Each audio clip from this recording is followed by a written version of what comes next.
Pues decía que muy contento porque para esta sesión 7 de Cátedra Psicosocial nos acompañan David Sánchez y Patricio Mesa, ¿no? Queridos amigos, colegas psicólogos sociales con quienes tengo el gusto de conocerlos desde hace ya algunos años y siempre con el gusto de compartir.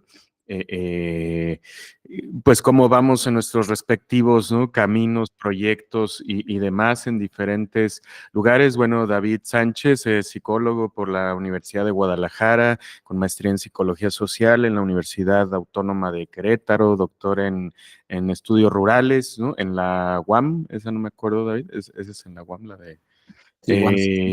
UAM Xochimilco. Y bueno, pero pues lo que nos van a compartir David, pues tiene que ver sobre todo con su trabajo desde hace década y media, ¿no? En Palos Altos, municipio de Ixtlahuacán del Río, ¿no? Con un espacio muy, muy bonito que ya nos platicará David, que se llama, un proyecto que se llama Caracol Psicosocial y donde también ha participado Patricio, ¿no? Quien es originario de Chile, pero ahora se conecta desde Madrid, ¿no? Donde Patricio también psicólogo social, donde ha hecho, y luego pues ha hecho estudios allá en la Universidad Complutense de Madrid, ¿no? Máster en estudios LGBT y más. Y también, pues, Patricio con muchas experiencias de trabajo comunitario, ¿no? De acompañamiento a procesos comunitarios, ¿no? Igual que David y bueno, David también en atención psicológica y en contexto rural y particularmente pues trabajo muy interesante que tiene que ver con niñeces y juventudes, ¿no? Que será, bueno, y muchas otras cosas que ojalá que nos vayan platicando mucho de la riqueza de este trabajo en el que coinciden David y Patricio. Pues muchas gracias amigos y adelante. Como ustedes quieran llevar la dinámica de la sesión, podemos ir intercalando presentación con espacios de diálogo o hacer toda la presentación, ¿no? Tenemos hasta las 10:50. Y pues como ustedes digan, yo acá al pendiente, digo, si alguien quiere dejar aportaciones por el chat, pues yo por acá las estaré viendo, pero ustedes nos dicen, adelante.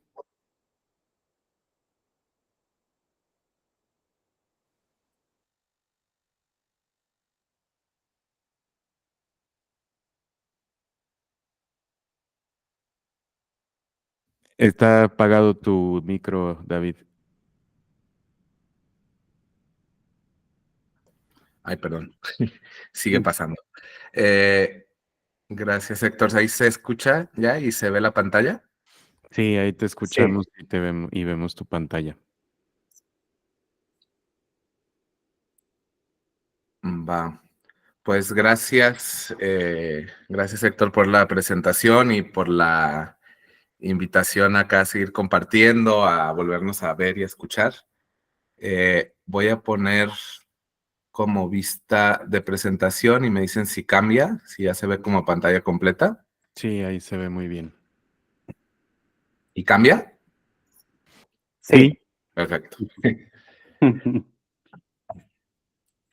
Va, pues sí, muchas muchas gracias. Ya Héctor, pues comparte esto que nos une, ¿no? Que es la psicología social y una amistad a partir de la psicología social, porque así fue que nos conocimos.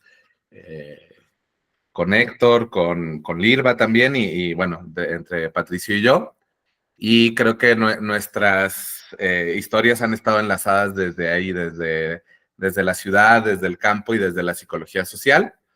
Y bueno, es parte de lo que queremos pues compartirles en este espacio, además un espacio que yo valoro mucho porque es súper diverso y pues que tiene mucho del trabajo ahí y del cultivo de Héctor.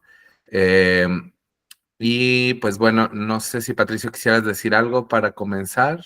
No, sumarme al agradecimiento, ¿no? Y a la emoción de encontrarnos y compartirles un poco del trabajo que hemos realizado en su minuto, hace muchísimo, bueno, ya hace más de 15 años.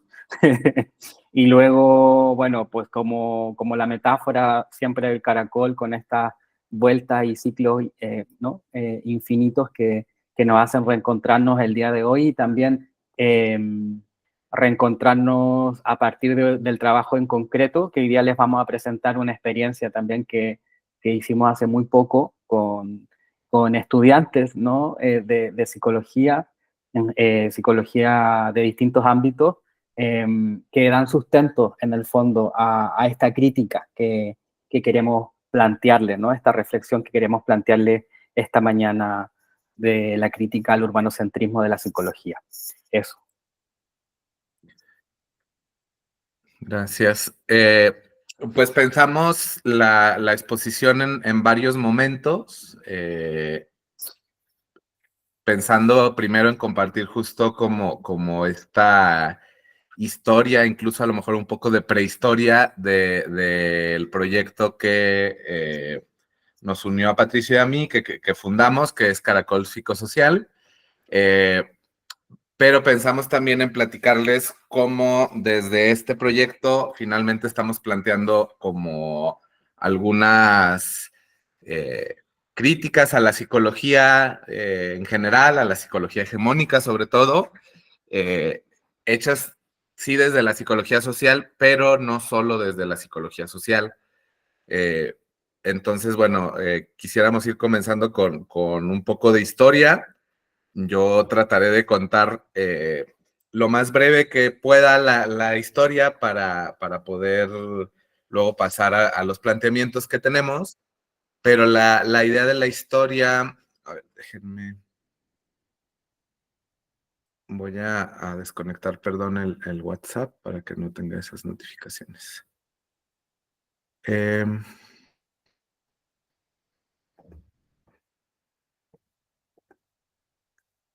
Ahí volvió la presentación, pantalla completa. Sí. Ah, perfecto. Gracias. Entonces, les decía, voy a tratar de compartir de una manera breve, aunque me va a costar trabajo y Patricio me ayudará con esa parte.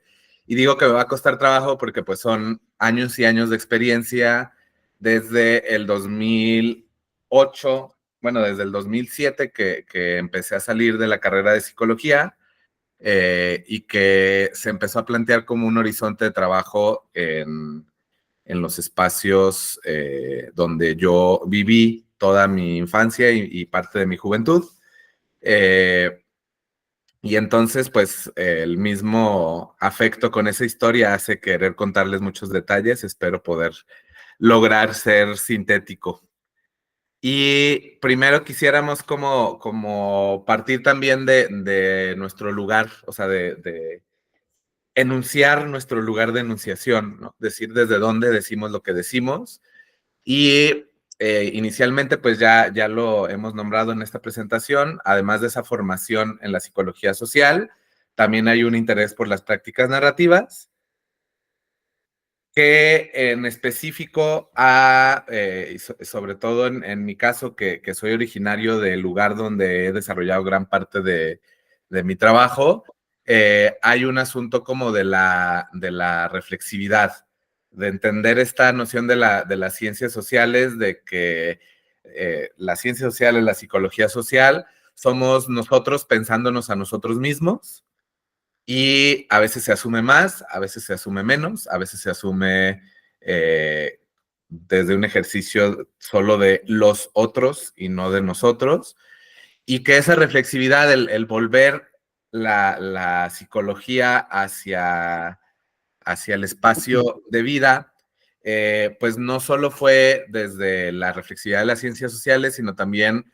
un planteamiento, digamos, político, muy influenciado por el movimiento zapatista y las comunidades bases de apoyo zapatista, que en el momento que tuvimos posibilidad de compartir, pues siempre nos recordaban que sí era importante apoyar al zapatismo, pero que lo más importante era que cada quien desde su trinchera, pues llevara adelante las luchas que tuviera que llevar. Y de alguna manera esa invitación de zapatismo pues se hizo realidad en el Caracol Psicosocial, que tiene, digamos, como esa influencia desde el nombre mismo, pero también desde esta postura de podemos hacer cosas en nuestros propios lugares, en lugar de andar tratando de llevar psicología y otras cosas a otros lugares que a veces no son algo ajenos, y no es porque sea la bronca que no sean ajenos, sino porque luego lo que suele suceder es que llegamos en una postura de muy poco crítica e incluso a veces de superioridad y queremos como hacer otros procesos que no necesariamente tienen que ver con lo que se está viviendo ahí. Y bueno, también un lugar de enunciación que es importante, que es algo que ha cruzado como al Caracol, es plantearnos también desde múltiples disidencias, creo yo, pero una de las fuertes es la disidencia a la heteronorma. No sé si, Patricio, quisieras decir más también desde tus lugares de enunciación y los compartidos. Sí, siguiendo esa idea, claro, una disidencia a la heteronorma en que se reflejaba muchas veces en la aproximación.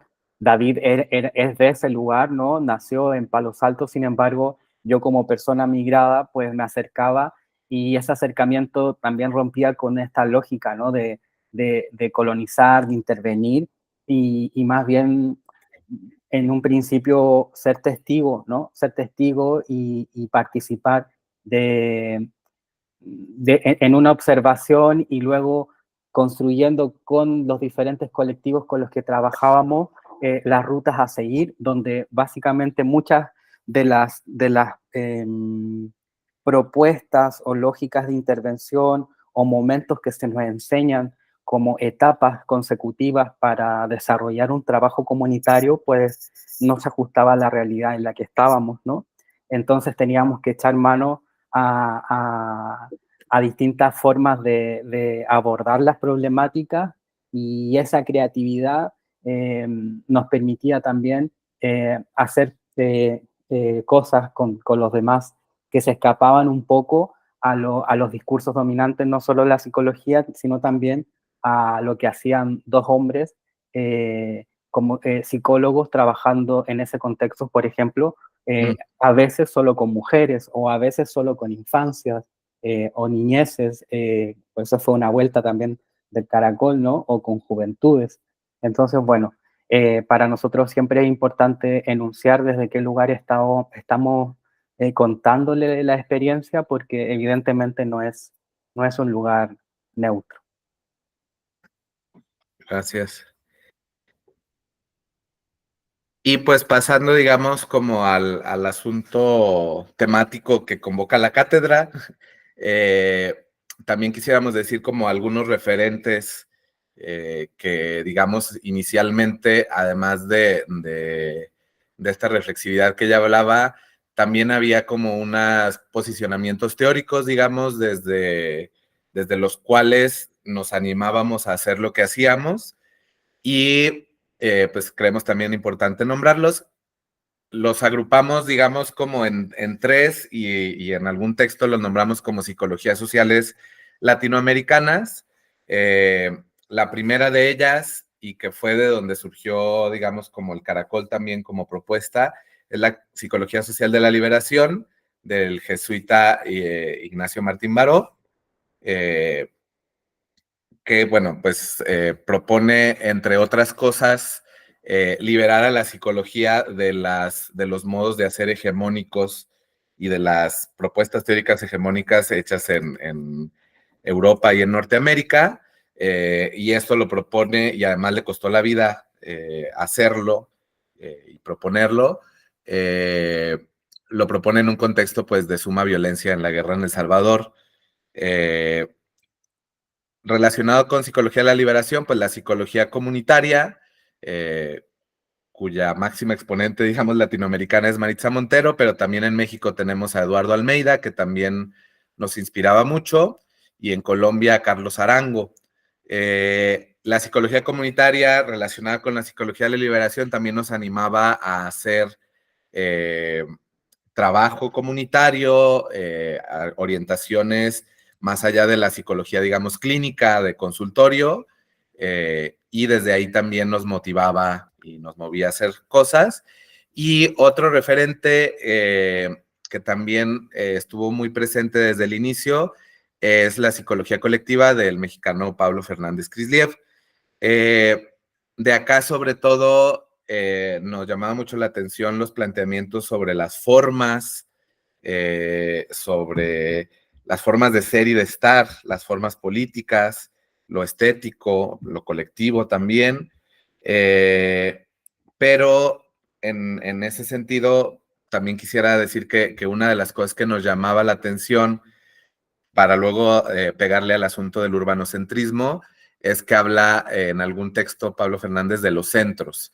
Y cuando empezamos con esto del caracol, nosotros nos decíamos si queríamos que fuese, cuando estamos con esta idea de que una asociación civil, un colectivo, o qué es lo que cómo íbamos a nombrar nuestra iniciativa de nuestro proyecto, algo que recuerdo que Patricio y yo hablábamos y que era muy claro era que no queríamos ser un centro de atención psicosocial o centro de trabajo comunitario, que no nos planteábamos el trabajo desde los centros, sino que buscábamos como más bien el asunto como más amplio de las formas, como que ahí había un planteamiento inicial. Y bueno, después explicaremos un poco más de eso, pero además de estas psicologías sociales de corte y de ascendencia más latinoamericana, también hay otros referentes como el construccionismo social, al cual luego ya hay como algunos otros posicionamientos pues desde la experiencia, pero que nos ayudó mucho a entender inicialmente la realidad como una construcción social y los planteamientos construccionistas en general, de la historia, del lenguaje, de varios posicionamientos que tiene. Las teorías de la complejidad, para ir más allá de las causas, de los efectos y del caos y el orden, y entender la realidad como en esto que ya nombraba Patricio, como las vueltas del caracol, la realidad como ciclos, como bucles, como vueltas. También está la pedagogía de la integralidad, que es una propuesta del doctor Jorge Gastón, de la Universidad de Guadalajara, que proponía también otras formas de pensar el proceso pues, pedagógico y educativo, incluyendo las cuestiones de la sustentabilidad interior, la epistemología sistémica, que también ha sido muy importante entender el aspecto sistémico, la dimensión sistémica de la realidad, y sobre todo la autonomía zapatista, como también una forma de ser, de estar en el mundo, que además ha interpelado a los movimientos sociales en todo el mundo. Y bueno, desde esas referencias, acá es donde digo que hay algo de historia, pues empezó a haber algunas primeras experiencias en las que no me voy a detener así como a contar qué hicimos en cada una, simplemente contar que hay el primer trabajo de vuelta a la comunidad fue un proceso de investigación-acción en torno a un grupo de mujeres solteras en la comunidad de Palos Altos, donde se empezaba a hablar del yugo que implicaba esta demanda y esta exigencia del rol de género de que tenían que estar casadas antes de cierta edad.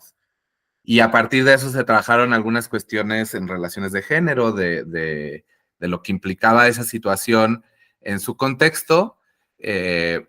Luego, en ese mismo tiempo, 2006, 2007, yo vuelvo a la telesecundaria de la cual egresé, la telesecundaria de mi pueblo, que telesecundaria es un modelo educativo que se usa en muchos espacios rurales. Y pues ahí empecé a hacer algunas cosas en torno a unas prácticas profesionales de la licenciatura en psicología educativa. Ahí empezamos a acercarnos de nueva cuenta, o yo me empecé a acercar ya también como psicólogo, y había una primera lectura de las precarizaciones de lo juvenil, el cuestionamiento a la trayectoria educativa que teníamos, que además pues yo la había vivido en carne propia, ¿no? Tener una trayectoria educativa en espacios en desventaja y luego después irte a la ciudad y estudiar una carrera que ahora entiendo que cuando había cuestiones que no me gustaban, que eran muchas, ahora entiendo que era porque esa psicología pues no me decía mucho sobre la realidad que yo vivía en los espacios rurales. Me dijo cosas muy interesantes y me abrió perspectivas teóricas muy buenas, pero no me decía casi nada de los espacios rurales. Y la vuelta ahí como que fue haciendo eso. Luego hubo un periodo de trabajo como de alrededor de 5 años con las mujeres que aparecen aquí, que son loceras o alfareras, sería el nombre más común, alfareras, pero ellas a sí mismas se nombran como loceras. Locera, está más bonito. Sí, y pues ellas, con ellas se trabajó un proceso de psicología comunitaria, donde se hizo una, digamos, revitalización cultural de la zona. Y otras de mis grandes maestras de psicología social son las mujeres campesinas también de un grupo de desarrollo comunitario, el cual trabajé desde un contexto institucional en el DIF, donde emerge también el tema agrícola en mis explicaciones y formas de ver el mundo. Entonces, desde esas experiencias y también desde la maestría en psicología social, donde básicamente estudié la migración desde la psicología colectiva y cómo había transformado a mi comunidad, pues surge el caracol psicosocial, cuando tratando de hacer trabajo o de continuar este trabajo y conociendo a Patricio, vemos la necesidad de orientar este trabajo hacia una iniciativa como más integral, más proyectada, más planeada, y entonces surge la idea de hacer este proyecto de Caracol Psicosocial, que se hace en los municipios de Ixtlahuacán del Río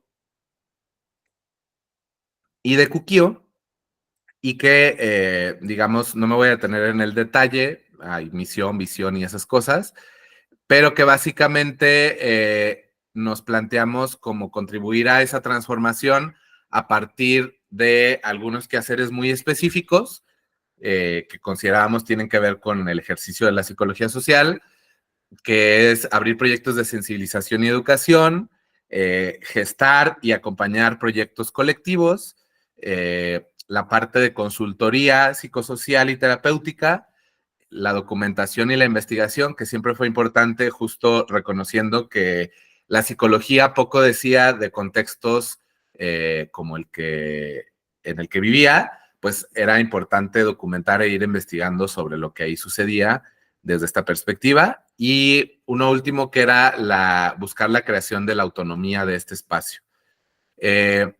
Y pues nos señalábamos un montón de objetivos que tampoco me voy a detener en ellos, pero básicamente es que el Caracol se planteaba hacer diferentes trabajos psicosociales a partir de estos referentes anteriores. Y algo que les decía hace rato empezó a aparecer es que a pesar de que sí nos planteamos hacer ciertos proyectos, e incluso entre el 2011 y el 2013 tuvimos algunos financiamientos, eh, andando correteando ahí instituciones del Estado para hacer chamba que se supone que tendría que hacer el Estado y que no hace. Pues nos planteamos que nosotros no éramos un centro, sino que más bien justo nos tratábamos de vincular con todo el territorio, y empieza a haber un cuestionamiento a esta noción de la psicología comunitaria que amaba en ese momento, pero que también me empezaba a cuestionar su tajante división entre el agente interno y el agente externo. Quizá esto, la vivencia para Patricio aquí fue un poco distinta, pero para mí era como yo me baso en un libro o bueno, no en uno, sino en una propuesta teórica de varios libros que habla de agentes internos y agentes externos, pero yo qué soy siendo de ahí. Un agente interno, un agente externo, me hice la academia washing y me puse otra cara de académico, ¿qué soy? Fue un cuestionamiento constante que era sobre la noción sobre todo de la intervención y del quehacer. Entender que la intervención tenía una carga semántica, digamos, de ir a hacer cosas por otros, y que el quehacer tiene más que ver con esta carga de justo lo que normalmente se habla en las cuestiones de género, ¿no? Que a las mujeres les tocan los quehaceres, y como tratando de subvertir esa idea, que justamente los quehaceres son los que sostienen al trabajo y no al revés, hablar del quehacer, o sea, que lo que nos tocaba hacer era un quehacer psicosocial. Y bueno, empezó a haber algunos proyectos, aquí solamente vamos a mencionar como algunas cosas muy breves a partir de las imágenes. Como decía Patricio, trabajamos con niñeces, diferentes tallercitos, intentamos un proceso pues que fue algo breve con hombres campesinos, porque empezaba a surgir el tema de lo agrícola, como decía anteriormente, y empezábamos a ver lo agrícola como en su versión de agroindustria, como un problema ambiental, y poco a poco lo fuimos viendo como un problema social. Hacíamos encuentros con hombres, con mujeres, buscando algunas alternativas que los hombres empezaron a decirnos, y aquí creo que también hay parte de lo que decía Patricio de la heteronorma, pues los hombres, sobre todo los hombres campesinos que me conocían desde chiquito, pues empezaban a cuestionar el qué hacía un morrillo delicado, que se había dedicado a estudiar, que le gustaban otras cosas, tratando de hablar de agricultura cuando pues no me había acercado a la agricultura como un hombre hecho y derecho del rancho, ¿no? Entonces, empezamos a trabajar algunas de esas cosas, y un proyecto que me gustaría que Patricio quizá aquí tomar un poco la palabra, que dio la vuelta para también no quedarnos con el estereotipo de que los hombres con los que trabajábamos eran unos rancheros machos, así como en bloque, como si no hubiera posibilidades y diversidades dentro de ese contexto. Un proyecto importante fue el proyecto Compadres. No sé si quisieras decir algo de esto, Patricio. Sí, básicamente, bueno, ese proyecto buscaba aproximarnos, no quedarnos con estos discursos dominantes acerca de lo que se esperaba o se espera de los hombres en los contextos rurales, y queríamos conocer a hombres que eran pareja, ¿no?, afectiva de algunas mujeres con las que trabajábamos, ¿no?, que estábamos ahí en colectivo haciendo diferentes actividades. Y bueno, básicamente consistía en un diagnóstico, sí, había un conocer la realidad, la subjetividad masculina desde diferentes ejes, evidentemente desde el trabajo, y sabíamos que el trabajo era lo primero y lo único que quizás iba a salir con mayor facilidad, pero también a partir de las relaciones con sus hijos que no estaban presentes a veces en el rancho, sino que eran personas que habían migrado desde hace muchísimo tiempo a Estados Unidos. Entonces, básicamente íbamos a la comunidad, este era otro pueblo, San José de los Molina, y tanto David como yo teníamos compadres, así le llamamos a ese vínculo, esa fue la metáfora que utilizábamos, donde semana a semana les acompañábamos durante la jornada, ¿no? A veces nos tocaba hacer ese trabajo en la milpa, ¿no?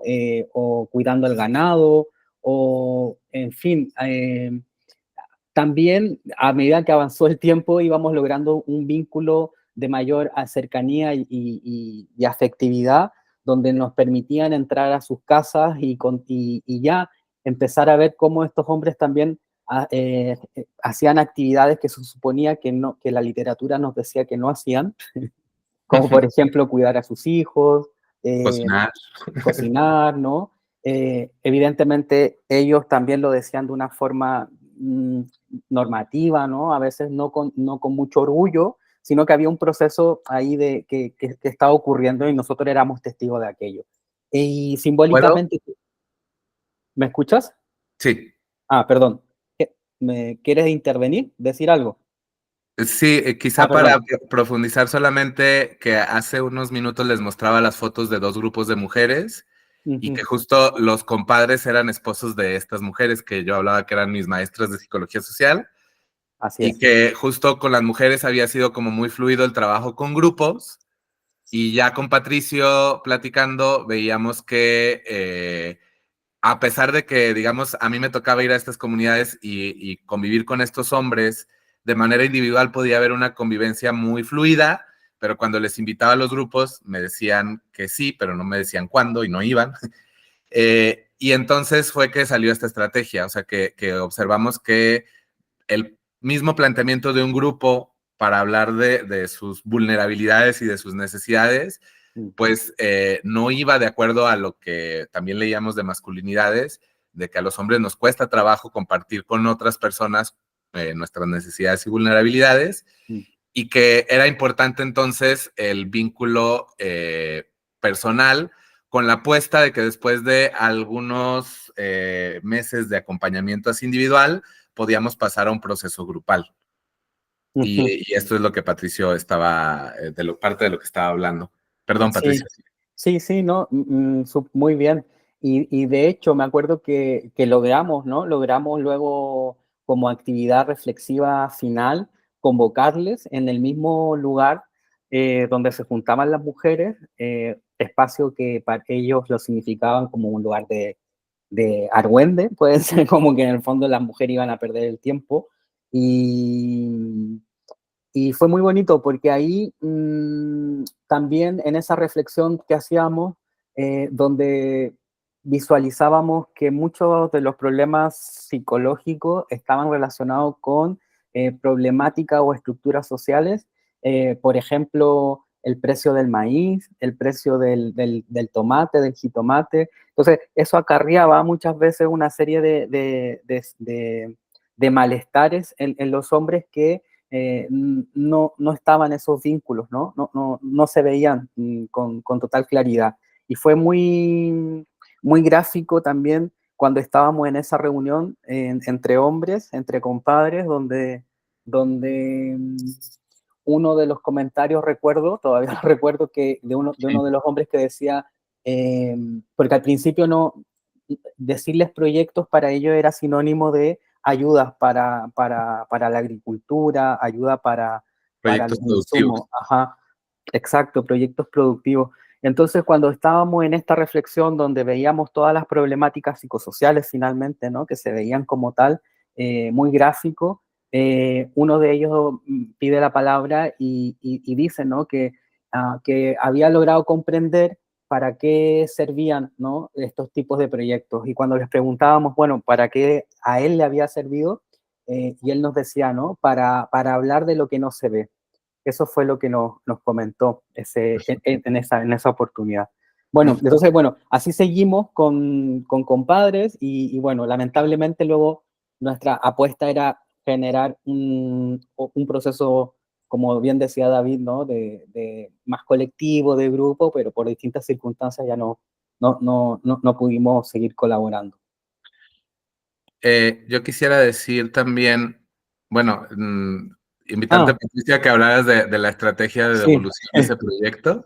sí, sí, consistió en una estrategia de documentar, ¿no? Siempre estaba presente esta sensibilidad de poder documentar el proceso, pero no una documentación de la lógica de la intervención. A esto me refiero a tomar fotografías de proceso como solo indicadores, sino también que tuviera otro trasfondo y que también ayudara en ese vínculo, ¿no? Que estábamos tejiendo con ellos. Y bueno, entonces al final de este proceso lo que decíamos era que les invitábamos a tomarse una fotografía eh, de acuerdo a todos los temas que habíamos hablado, ¿no? Que recuerdo que eran 8 más o menos o 10 Yes. 10. Eh, Y había una y consigna que sí, había era... una consigna que era ¿cómo te gustaría que te recordaran? ¿No? Ujú. Si no me falla la memoria. Sí. ¿Cómo te gustaría que te recordaran pues, tu entorno, tu familia, la comunidad, ¿no? Entonces, claro, los hombres, generalmente, este es un ejemplo, se colocaban en sus casas, ¿no? O con su ganado, ¿no? O en la agricultura, siempre como en esta lógica de lo público, lo que había alcanzado, y nosotros le decíamos, ok, vamos a hacer esa fotografía, y a nosotros nos gustaría también, a partir de este trabajo comunitario, regalarte otra foto de cómo nosotros, como compadres, te vamos a recordar. Entonces, las fotografías eran muy distintas. Eran fotografías que te hablaban de un espacio más íntimo, ¿no? De un espacio más de cuidado, de un espacio más afectivo. Y, por ejemplo, aquí una fotografía con sus tres hijos, ¿no? Y el cuidado que mantenía, eh, evidentemente, desde una lógica patriarcal también, ¿no? Con algunas prácticas, evidentemente, pero pues habían, ¿no? Pero no solo Existían, es. pero no solo eso, ¿no? No había, no existía solo eso. Bueno, y esa es la fotografía, en este caso, de ese compadre. Y bueno, yo quisiera decir, esta foto en específico este es uno de mis compadres, justo, ¿no? Como de una a la otra, la diferencia, pues creo que es obviamente muy evidente en lo gráfico, pero también en la imagen y en el estereotipo que creo que nos sirvió a Patricia y a mí para también posicionarnos desde otro lugar en relación con los hombres de las diferentes comunidades donde estábamos. Y, perdón, quisiera también como comentar que cuando Patricio dice que por diferentes circunstancias ya no se pudo, sí quisiera nombrarlas directamente porque me parece que es importante para lo que vamos a hablar después. Este fue un proyecto financiado por el entonces Indesol, Instituto de Desarrollo Social. Fue un proyecto corto de 6, 7 meses, si mal no recuerdo, que planeaba tener un segundo proyecto que pusimos a concurso, donde planteábamos que después de que los hombres, de sensibilizar a los hombres de esta manera individual y de lograr el grupo, queríamos seguir trabajando con los otros grupos de mujeres y tener periódicamente reuniones mixtas, o sea, trabajar para procesos paralelos de hombres y de mujeres y tener luego reuniones mixtas de vez en cuando para ir apuntándole a la equidad de género. Ese era nuestro planteamiento del proyecto y fue rechazado por Indesol. O sea, no solo es circunstancias cualquiera, sino que la misma institucionalidad, recuerdo pues porque nos frustró mucho que uno de los argumentos es que no iba tanto con una convocatoria de género nuestro proyecto, cosa que sigo sin estar de acuerdo, pero bueno, básicamente eso marcó algunos rumbos de la institución porque justo inicialmente Caracol también se planteaba como que íbamos a desarrollar proyectos y a gestionar proyectos para traer recursos y poder trabajar haciendo psicología social, pero pues la institucionalidad del Estado pues se encargó de irnos poniendo varios límites. Y otro proyecto que ha sido como el de los más importantes y el más largo fue el proyecto Desde las Raíces, que este también inició siendo financiado también por Indesol, pero luego tomó su vida propia y tiene que ver con un proceso de educación ambiental que, bueno, entiendo que se les pasaron algunas lecturas y hay una de las 2 lecturas que les pasamos es sobre este proyecto Desde las Raíces, que básicamente lo que podría decir es que a partir de talleres de educación ambiental, pues se logró conformar y cultivar un colectivo que se llamó Colectivo Juxmapa, Jóvenes Unidos por el Medio Ambiente de Palos Altos, y que es un colectivo que empezó a cuestionar las dinámicas agroindustriales de la zona desde las juventudes. Aquí quisiera mostrar esta imagen de un dibujo que hace una de las integrantes del entonces colectivo Juxmapa. Y bueno, con este dibujo creo que se logra representar un poco el cuestionamiento que se empezó a ver de las formas de agricultura de nuestro lugar. Y a partir del trabajo situado con jóvenes, que fue muy, muy importante y que derivó en estas críticas a la cuestión agroindustrial, los mismos jóvenes pidieron o empezaron a cuestionarse qué pasaría si estos proyectos se comenzaron a trabajar desde más niños. O sea, fue un planteamiento que salió de ahí y que además, como los mismos jóvenes habíamos hecho con ellos trabajo de acción en la primaria, a partir de una obra de teatro y de otras cosas, empezaron a perseguirnos algunos niños de la comunidad para pedirnos que hubiera un grupo de niños y no solamente un grupo de jóvenes. Y de ahí surge un proyecto de trabajo con niñeces que se llamó el Grupo Caracol, y que Caracol le buscamos el sentido de compitas aprendiendo a recuperar la agricultura, la comunidad y la libertad. Y este proyecto ya fue en el terreno de la asociación.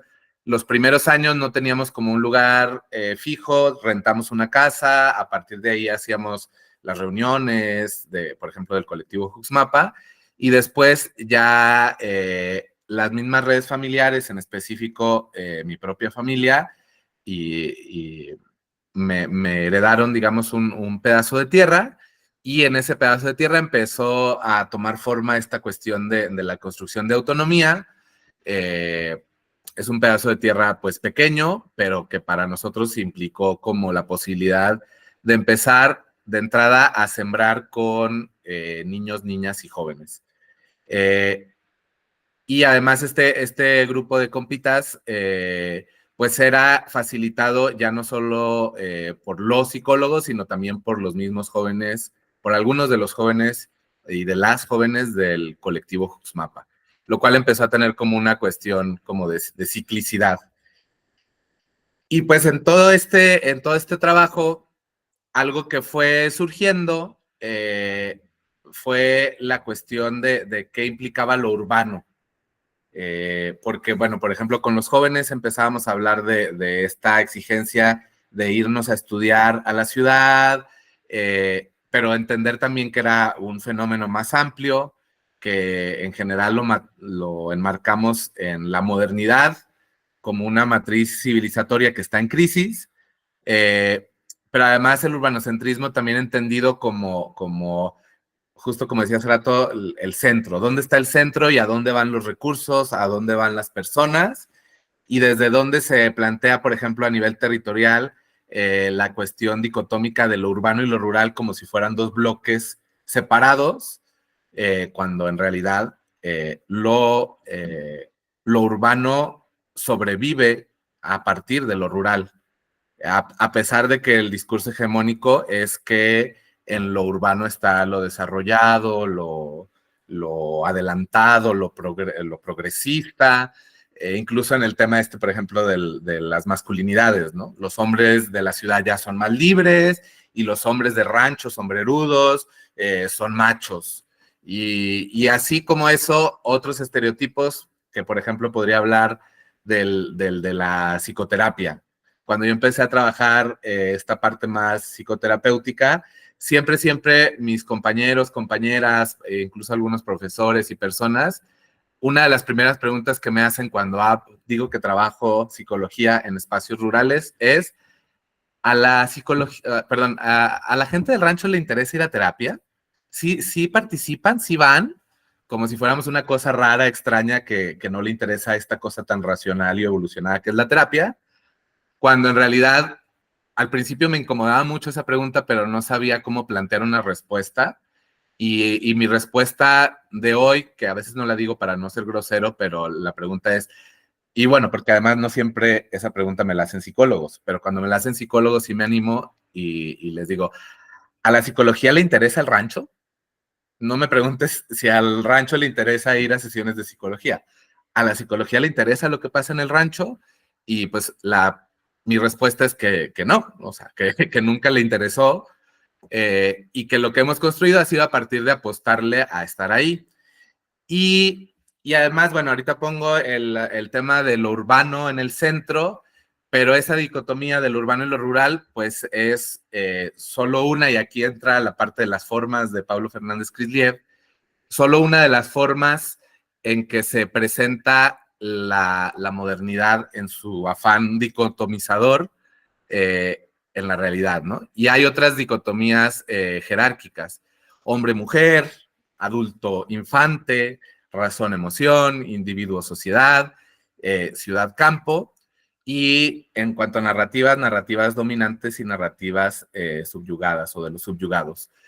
Y que estas dicotomías, porque el asunto no es que se planteen dos cosas, el asunto es que se jerarquiza, que se centraliza y se explica a partir de uno de los dos lados en esa dualidad.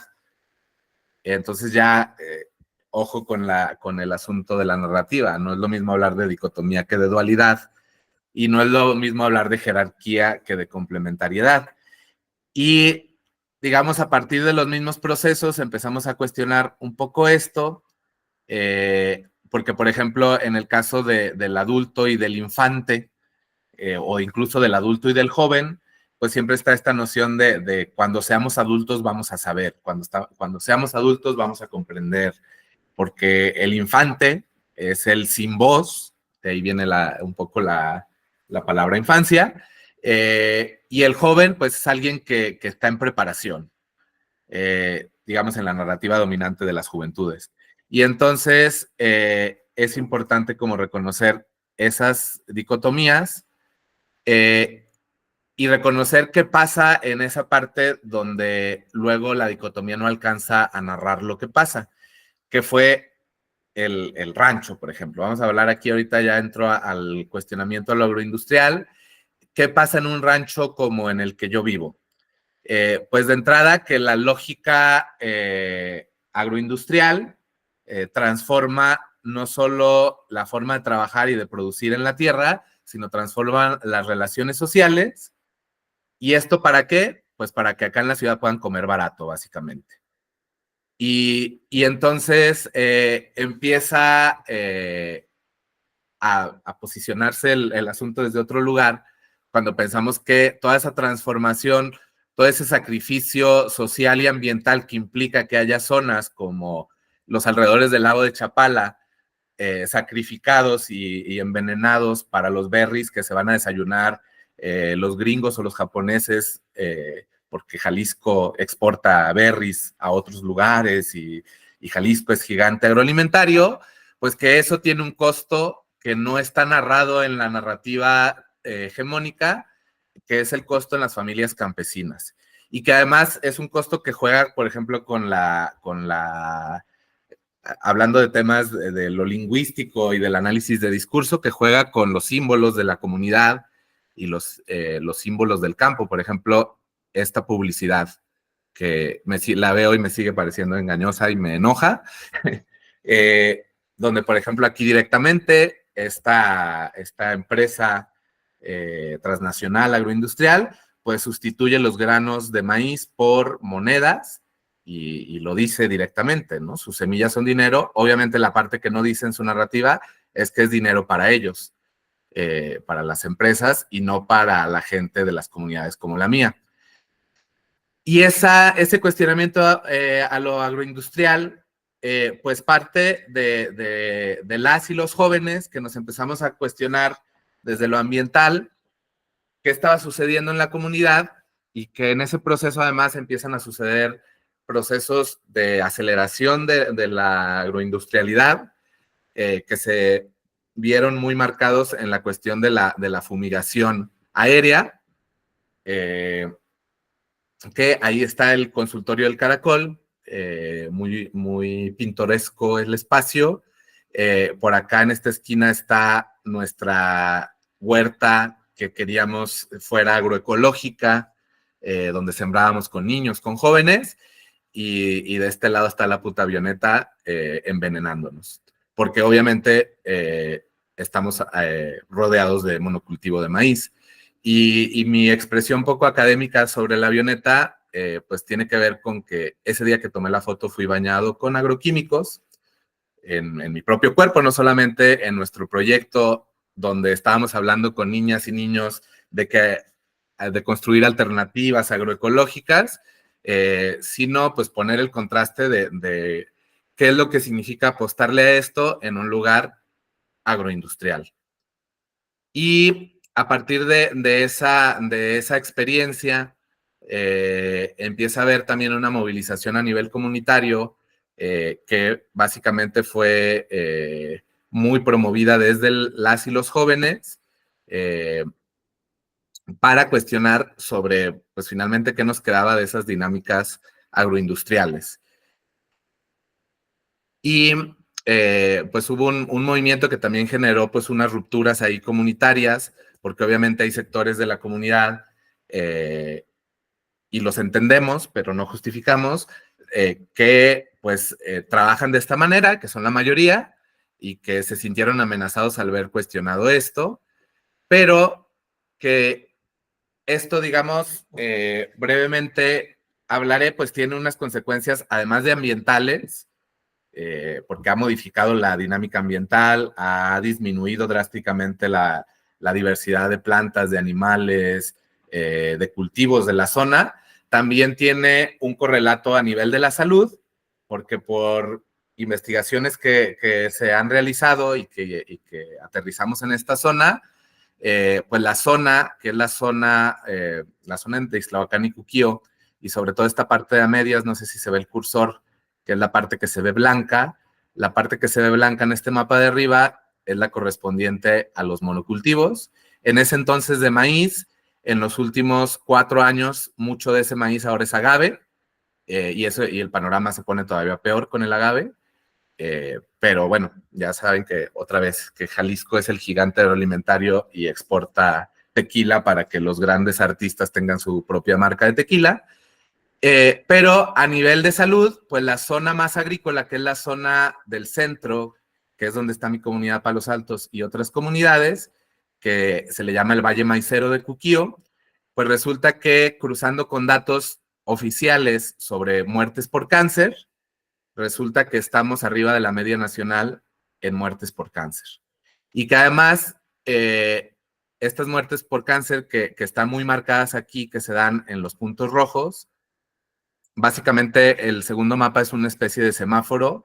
Los puntos rojos marcan las zonas donde hay más muertes por cáncer, los puntos amarillos donde se está en la media nacional y los puntos verdes donde están abajo de la media nacional.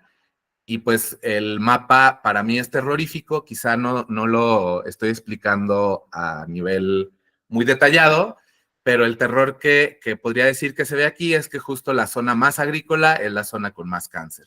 Y además el grupo de edad con más aumento de cáncer es de 18 a 24 años. Sobre esto, ¿qué me decía la psicología? ¿Qué me decía la psicología comunitaria? ¿Qué me decía la psicología de la salud? Nada.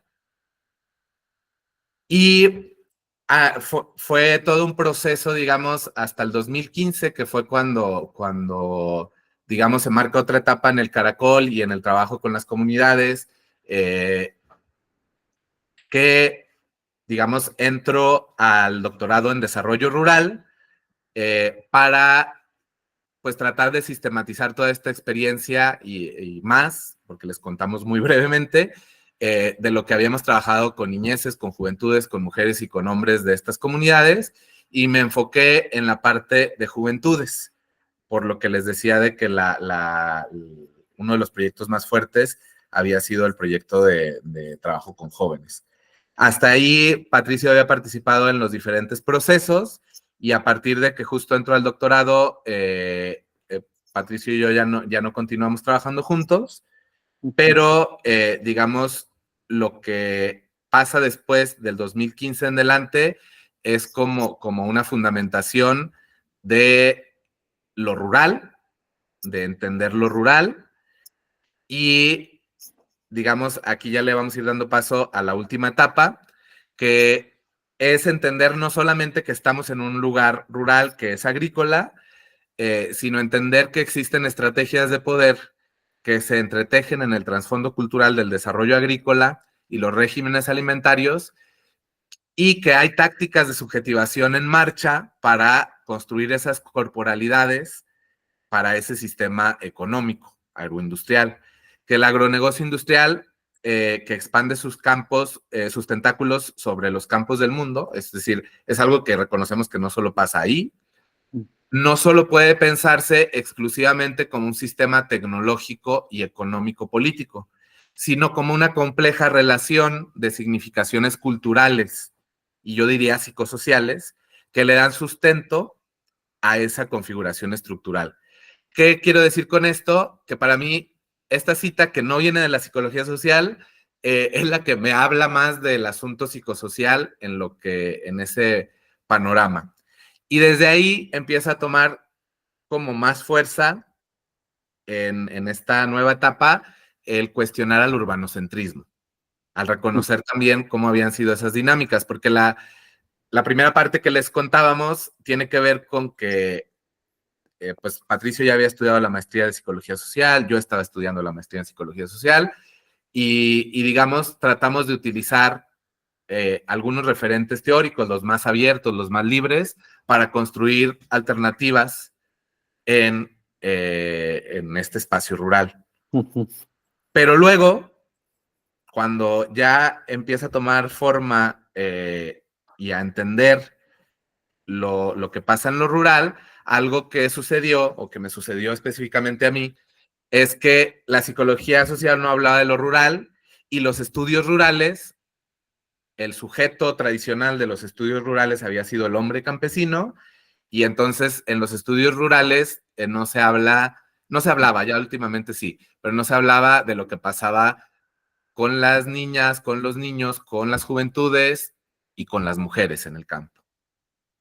Entonces, digamos como que para ambos campos de las ciencias sociales, ¿no? Estudios rurales, psicología social, la dimensión psicosocial de lo rural, pues es algo a lo que no se alcanzaba a llegar. Y desde ahí, digamos como que empieza a tomar forma este cuestionamiento a lo urbano, y entonces empiezo a entender que el que no se hablara de lo urbano, de lo rural, en psicología, pues responde no solo a las deficiencias del programa en el que yo pude haber estudiado, sino que es una matriz más amplia que desdeña lo rural, porque lo rural se asume como la bodega de recursos para lo urbano. Y entonces, pues eso, o sea, no importa hablar de lo rural porque las historias que suceden ahí, porque las particularidades que suceden ahí no son importantes en la gran narrativa. ¿Sí? Y ahí empiezo a conectar con la parte que va a compartir Patricio sobre la narrativa, porque no es un lugar que merezca la pena ser narrado. Y cuando merece la pena ser narrado, merece la pena como un objeto medio exotizado y antropologizado, así, ya sea desde la lástima, pobrecitos campesinos, ya sea desde el estereotipo, rancheros machos, ¿no? Ya sea desde lo exotizado bonito, como, ay, qué bonito irse a tomar la foto a los agaves, a los campos de maíz, como escenario, sobre todo en la pandemia fue muy claro el escenario rural para salirte del encierro de la ciudad, irte a poblar Tequila, irte a Tapalpa, a Mazamitla, a escenarios rurales que se transforman para ser escenarios de visita de personas que están hartas de la vida en la ciudad, pero que como la narrativa dominante es que en la ciudad sucede todo lo importante, pues los espacios rurales lo que les queda es ser escenarios bonitos o escenarios marginales, pobres, donde no sucede nada.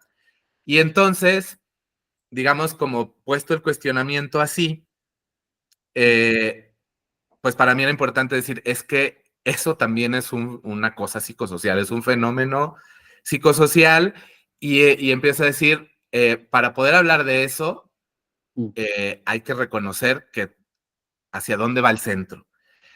Y esto fue posible también porque ya en la etapa, el primer año, digamos, de la pandemia y los que siguen después, me empecé a vincular, y aquí hablamos de otra vuelta, que es que por azares del destino y en mi relación amor-odio con Guadalajara, termino en estos últimos años trabajando algunos días otra vez acá en Guadalajara, pero ahora trabajando con estudiantes de psicología.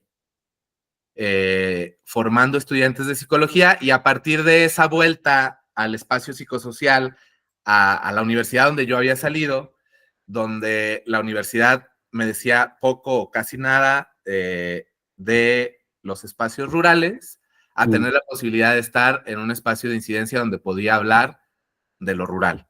Y al hablar de lo rural empezaron a aparecer varias cosas, entre ellas que varios y varias de mis estudiantes que o directamente vienen de espacios rurales, cada vez son menos, pero hay todavía, o que sus papás son de espacios rurales y que entonces ellos iban el fin de semana o las vacaciones al rancho de los abuelitos, pues empiezan a conectar y a reconocer a partir de mis clases y de que planteo varias de las críticas que les estoy compartiendo ahorita, pues efectivamente me terminan, digamos, o terminan coincidiendo en que la psicología no les había hablado de lo rural, y se abre el Caracol como un espacio de prácticas para la Universidad de Guadalajara, en específico de prácticas de psicología social, a partir de estos 3 proyectos. Sobre todo de los 2 que están arriba. Niñeces Cultivándose, que fue como una reedición del trabajo con niños, pero ahora ya directamente desde la psicología, porque algo que pasó, que quisiera también decir, es que hubo un momento en que sí empezamos con la psicología, pero donde la psicología, si bien le dio el nombre a Caracol Psicosocial, creo que la psicología pasó a un segundo plano, porque justamente cada vez, entre más profundizábamos el trabajo, cada vez era menos, no sé si decir útil, pero menos referente. Necesitábamos echar manos de otros referentes y de otras historias y de otras formas, y entonces la psicología social quedó como en segundo plano. Ahora, en el proceso de la universidad, vuelve a poner la psicología, pero entonces el planteamiento es, si vamos a volver a hablar de la psicología, tenemos que hablar del sesgo urbanocéntrico de la psicología. Y se trabajó con niños por 1 año y medio, un proyecto de trabajo con niños, donde estamos ya retomando la noción del cultivar, incluso también como una crítica. Si yo al inicio les hablaba del construccionismo social, el construccionismo, la metáfora de la construcción, que hay algunos textos que también ya lo discuten eso, pues maneja un asunto como de que uno, pues finalmente, como se supone o como se espera en la universidad, uno construye cosas, ¿no? En el caso de la intervención, construyes la realidad a partir de hablarla, de proyectarla, y entonces la construcción implica como un énfasis en quien diseña y quien construye. ¿Sí? Lo importante es lo construido, pero más importante es qué se construye.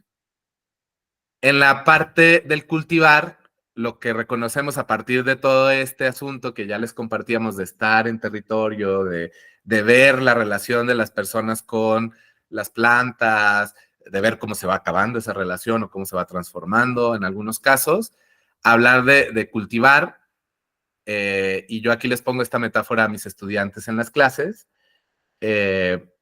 Hablar de cultivar implica no solamente que yo quiero cultivar algo, sino que haya las condiciones para que eso surja y crezca.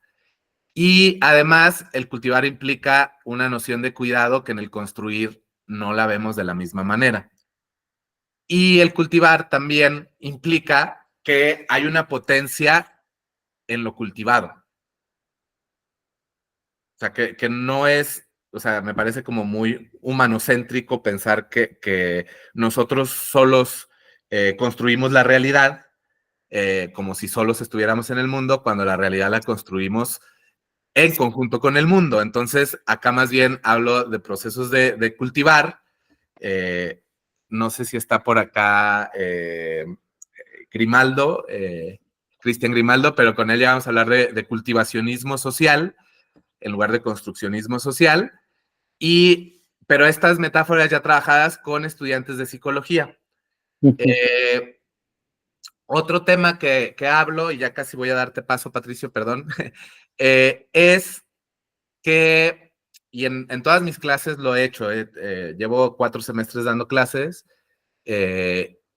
y pues han pasado por mis aulas más o menos como unos, no sé, 350, 400 estudiantes, y en salones de 30 personas les pido, aquí quisiera hacer ese ejercicio, pero la virtualidad no alcanza para eso, les pido que levanten la mano quienes son de origen rural, estando en un aula, y la levantan a lo mejor 2 o 3 personas de 30. Luego les pido que levanten la mano y que observen quiénes sus papás son de origen rural, que vivieron sus primeros años en espacios rurales, y ya levantan la mano, de los 30, levantan la mano 20.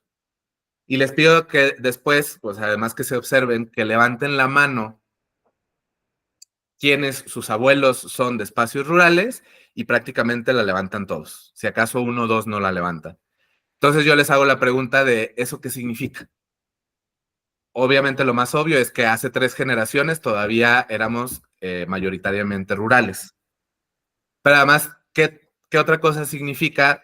Digo, dentro de las muchas cosas que dialogamos con las y los estudiantes, porque les pregunto qué significa lo rural, lo urbano, y salen los elementos clásicos, ¿no? El progreso, las oportunidades de trabajo, de desarrollo, la libertad de la ciudad, bla, bla, bla. Y entonces yo les pregunto, ¿qué significó para sus abuelos o para sus papás tener que dejar el lugar en el que nacieron, en el que crecieron, y dejarlo desde una narrativa o desde el decir que su lugar es un lugar rezagado, atrasado, donde no sucede nada, no civilizado, salvaje, ranchero? Es decir, que el motivo de salir del lugar está acompañado de una narrativa de que huyes de ese lugar porque ese es el peor lugar donde puedes estar. Entonces les digo, ¿qué creen que significó para sus abuelos tener que salir en esas condiciones y además tener que nombrarlo desde otro lugar? Y yo aquí saco el asunto sistémico.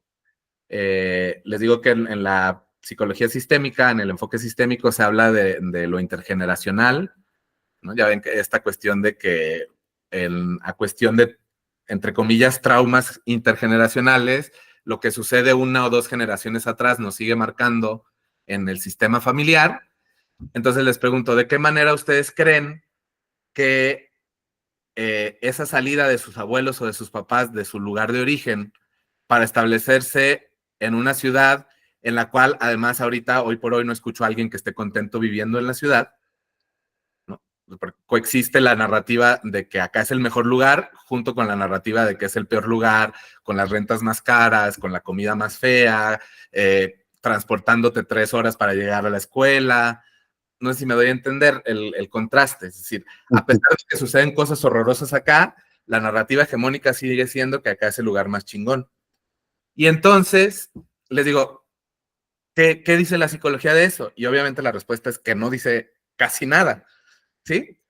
Y eso sucede en las clases, es parte de los cuestionamientos que hay en mis clases, y algunos estudiantes veo yo que se remueven mucho, luego buscan participar en los espacios de prácticas.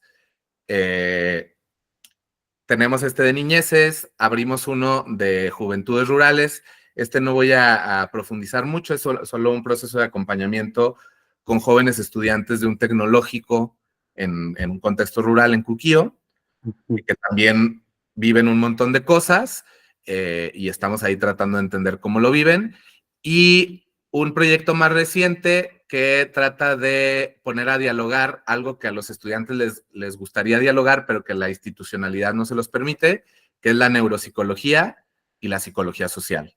Y la forma como hemos visto que pueden dialogar es en la afectación que hay a niñeces en contextos agroindustriales, porque pues varios de los agroquímicos usados en la zona son neurotóxicos y afectan en cuestiones de neurodesarrollo. Y luego eso tiene un aterrizaje en cómo son narrados los niños en las escuelas como rebeldes, como con déficit de atención, con varias situaciones que son clinicizadas y patologizadas. Patologizadas, ¿no? Desde un asunto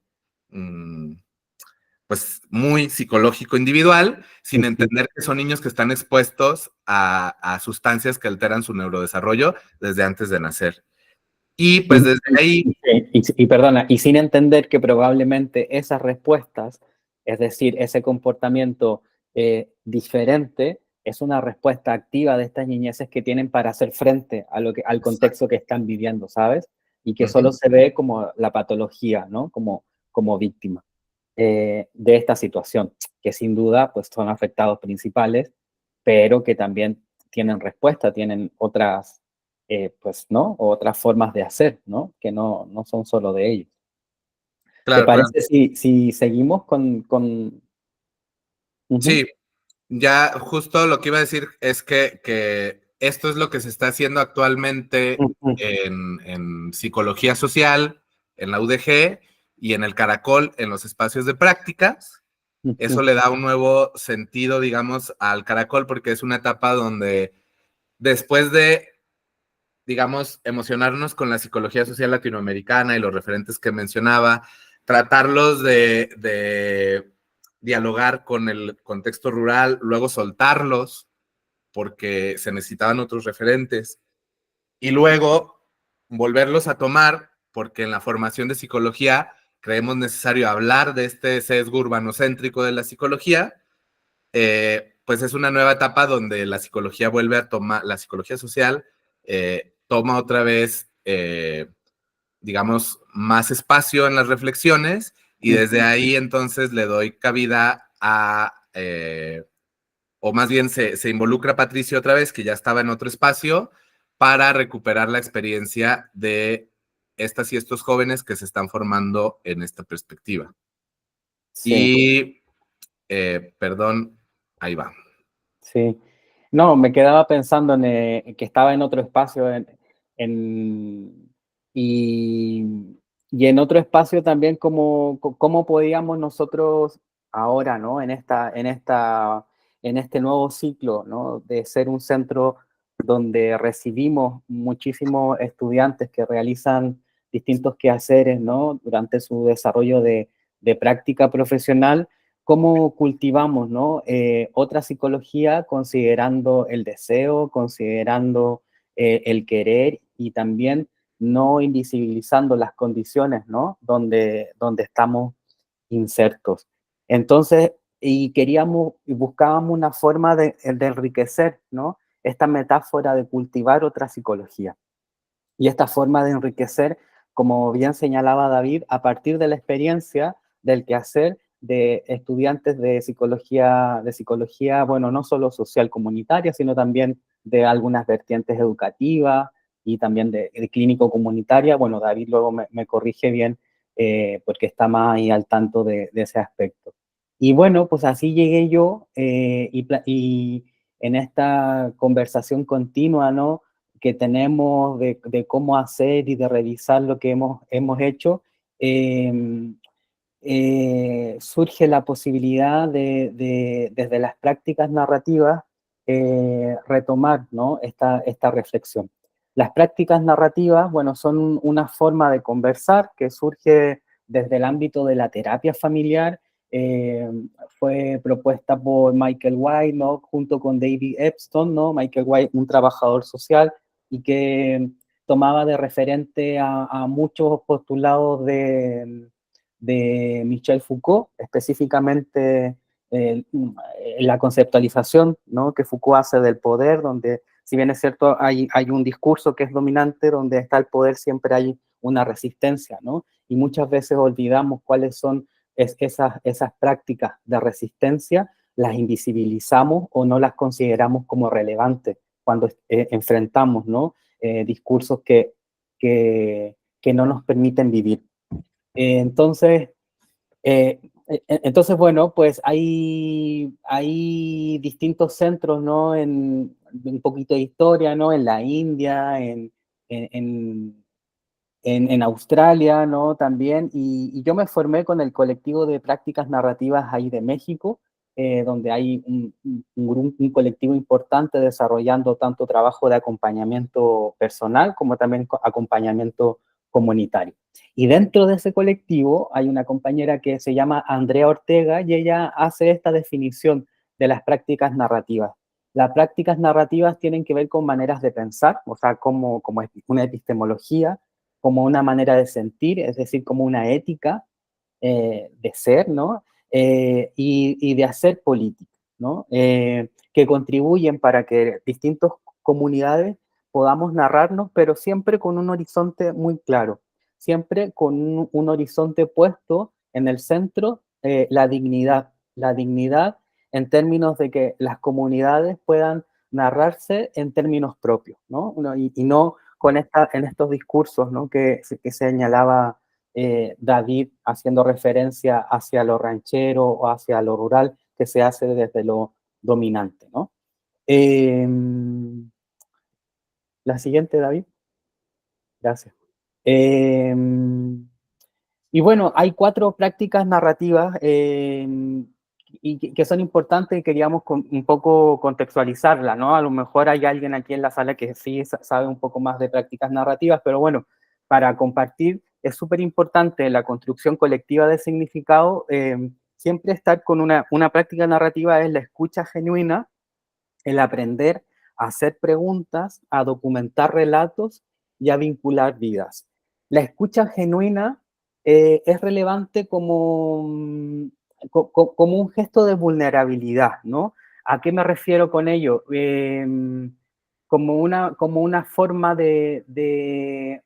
hay una metáfora que me gusta mucho que se habla como una grieta, ¿no? O sea, que no es, que accedemos a una versión de mí que sin el otro no es posible, ¿no? Entonces, eso es súper importante. Más que un espejeo, es más bien, es como una grieta, ¿no? Por eso es importante escuchar de forma genuina, no esperando la respuesta, ya que escuchando para reafirmar algo que pensamos, sino más bien para abrir a llevarnos a otros lugares. Esto también implica aprender a hacer preguntas, a practicar constantemente, aprender a hacer preguntas. Y estas preguntas, ¿por qué son importantes? Porque nos ayudan a transitar desde lo que es conocido y familiar para las comunidades a lo que es posible de conocer, ¿no?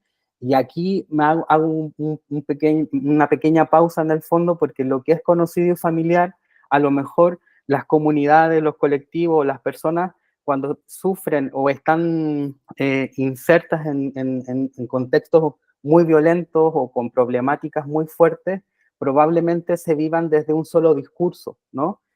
O desde una sola narrativa. Entonces, permitir tú como acompañante preguntas que faciliten, que les ayude a migrar desde eso que es ya conocido, ya acá familiar, a que logren visibilizar otras formas de narrarse a sí misma, es lo relevante en este acompañamiento. Documentar relatos, bueno, documentar relatos y existen distintos tipos de relatos de acuerdo al objetivo que se tenga. Nosotros, en este caso, en esta experiencia, fue una documentación con la práctica narrativa que utilizamos porque nos permite vincular vidas y nosotros queríamos vincular precisamente la experiencia de estos estudiantes en práctica y ya de hace un par de años, ¿no? Éramos 15 en esa sesión, si mal no recuerdo, y queríamos vincularlos con los nuevos practicantes que llegaban y que van a llegar, y este va a ser un documento que se va a enriquecer, es decir, no es un discurso solo de David, no es un discurso mío ni solo de Caracol, sino un discurso que vamos enriqueciendo entre todas. Siguiente.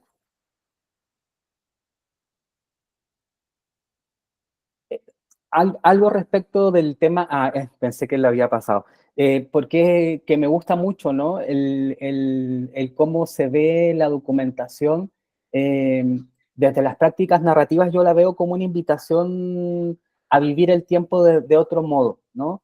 a estar presente en momentos donde se nos invita constantemente a estar ausente. Esta hiperconectividad paradójicamente genera que muchas veces cuando estamos en algún lugar no estamos al 100% en ese lugar, sino que estamos respondiendo a distintas lógicas de subjetivación tecnológicas a través de las redes sociales, por ejemplo, ¿no?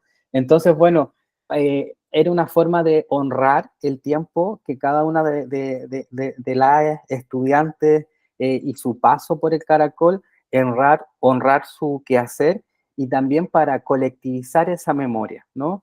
Y con el foco de iluminar esa huella que queremos que permanezca en la experiencia vivida, ¿no? Es como poner atención en esas cosas que a lo mejor podrían pasar desapercibidas por el quehacer cotidiano o porque en realidad no le damos el valor que queremos darle. ¿Está bien?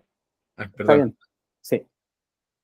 Y bueno, como decía, la dignidad es muy importante que esté en el centro y bueno, y básicamente resonábamos con estos principios o estas prácticas, estas formas de hacer desde las prácticas narrativas, porque hay algunos principios con los que compartimos en el fondo, ¿no?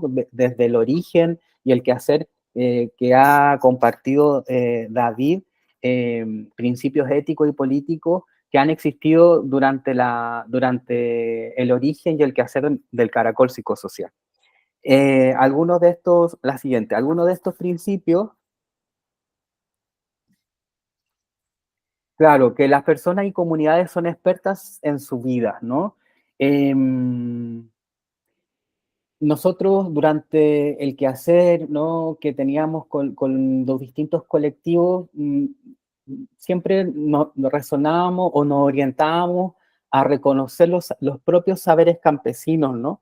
Que como bien señalaba David, están jerarquizados, ¿no? Y en este caso estaban jerarquizados por otros discursos institucionales respecto a cómo debía trabajar el campo, ¿no? Desde el agronegocio, desde esta agricultura, ¿no?, a gran escala. Entonces, en esa vinculación y en ese conocer, en esa aproximación, estaban siempre presentes cuáles eran los propios saberes de los campesinos en la defensa del territorio y también de los modos de vida, ya sea de Palos Altos, de Teponahuasco, de San José de los Molinas, es decir, de toda la región ahí de Cuquío y de Iztlahuacán del Río. Otro de los principios que compartimos también con las prácticas narrativas es que las personas o las comunidades nunca son el problema, ¿no? Nosotros no asumimos que los problemas están dentro de las personas y las comunidades. Y aquí, ¿y por qué para nosotros esto era importante? Bueno, ya se dieron cuenta, ¿no? A partir de las diferentes experiencias compartidas, la importancia gravitante que tenía identificar y narrar lo estructural en las problemáticas que se estaban viviendo. Por ejemplo, en el monocultivo de maíz, ¿no? No solo verlo como un monocultivo de maíz y que los campesinos no saben trabajar su tierra o que solo quieren explotar su tierra, ¿no? Eh, o la violencia por la guerra contra las drogas de Felipe Calderón, ¿no? Y no que era gente de la cual se sospecha, ¿no? La gente que desaparece en el fondo porque está metida en algo, o el feminicidio, ¿no? Y la responsabilización que se hace de las mujeres por vestir o expresar su deseo, o la crisis ambiental y civilizatoria, ¿no? Y no asumir la devastación como un criterio normal, como un costo que tenemos que pagar para el desarrollo, ¿no? Esta idea de que bien señalaba, o algo parecido señalaba David, del contaminar para progresar, ¿no? Como algo que se debe hacer, ¿no? Entonces, las prácticas narrativas no es que quiero que se lleven la idea de que um, psicologizan a las personas o solo nos importa un relato y un relato que no tiene contexto, al contrario, sino más bien nos permitían acercarnos y dar cuenta de ese contexto, de esa estructura. Otro de los principios de las prácticas narrativas y que están en consonancia, David, con nuestro quehacer es que la identidad no la vemos como un logro colectivo, ¿no? Perdón, sí es un logro colectivo, más no un logro individual. nosotros reconocemos a la identidad como un tejido, como un entramado de relaciones, y estas relaciones en función con otras personas, pero también con otras personas, son los seres no humanos, ¿no? Como los lugares, los ranchos, territorios rurales, que influyen en las personas que somos y cómo las personas también influyen en los territorios que habitan, ¿vale? Entonces eso también era súper importante y veíamos que había una consonancia entre un principio de las prácticas narrativas con la forma del quehacer del caracol psicosocial, ¿no? Y bueno, pues con esto, para que tuvieran un poco de contexto de las prácticas narrativas y cómo encontramos articulación entre nuestro quehacer con estos principios tan importantes, bueno, generamos esta actividad, en una actividad que fue durante el mes de enero, donde los convocamos a reflexionar en términos personales y también profesionales a estudiantes en práctica y conversábamos con ellas y con ellos metáforas relacionadas de lo que implica, ¿no? Y sí, de lo que implica cultivar otro tipo de psicología. Entonces, ahí estuvimos, fue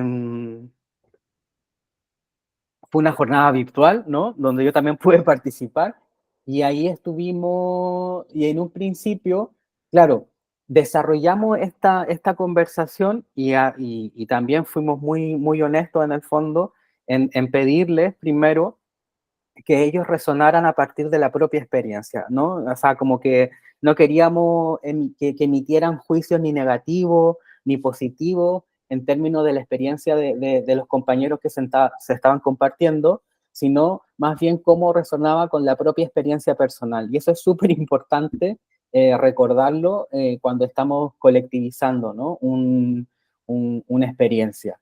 Y también queríamos ser influyentes, que también es otro principio de las prácticas narrativas, pero también a su vez descentrados. Influyentes en no desconocer que estábamos ahí, que no era un espacio de conversación neutra, sino teníamos ganas de decir cosas acerca de la psicología o de la crítica del urbano centrado en la psicología, pero también descentrado de nuestros saberes en el sentido de reconocer cómo la experiencia de cada uno de ellos durante su desarrollo de la práctica.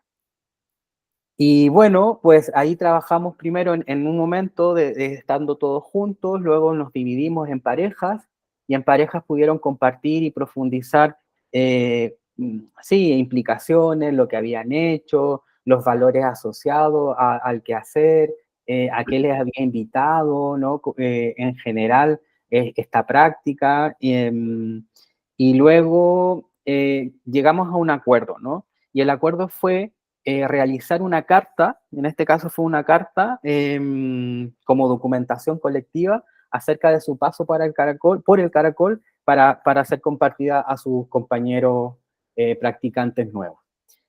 Y bueno, ahí, sí, No. entonces me gustaría, no sé, si podemos compartirle, cómo estamos de tiempo, sí, yo creo que alcanzamos. Compartirles la carta. Pero bueno, yo la voy a leer de aquí, que la tengo. Entonces, bueno, estuvimos ahí, fueron una sesión bastante larga, como de 3 horas, pero muy intensa y muy entretenida. Y bueno, pues esta fue la carta que consolidamos ese día. Se las voy a leer. Hola, somos un grupo de compañeros de psicología que hemos desarrollado desde hace un par de años hasta la actualidad nuestra práctica en el Caracol Psicosocial. Algunos somos originarios de la zona, otros de diferentes lugares, y muchos nos reconocemos y compartimos un origen ranchero en nuestras familias. A través de esta carta que hemos elaborado de forma colectiva con el equipo fundador del Caracol, queremos contarte lo que ha sido nuestro quehacer y lo que ha implicado intentar cultivar otro tipo de psicología durante nuestro paso por este espacio que ahora será tu propio espacio de práctica. Hacer la práctica en el Caracol nos invitó a cuestionarnos sobre nuestros conocimientos previos. Para algunas fue acercarnos a conocer otro entorno y una realidad totalmente diferente, a ser más libres, más nosotros mismos, a cuestionar nuestras acciones y aceptar las contradicciones, nos abrió la posibilidad de ver otros panoramas de la psicología y conectar con el deseo de una psicología rural.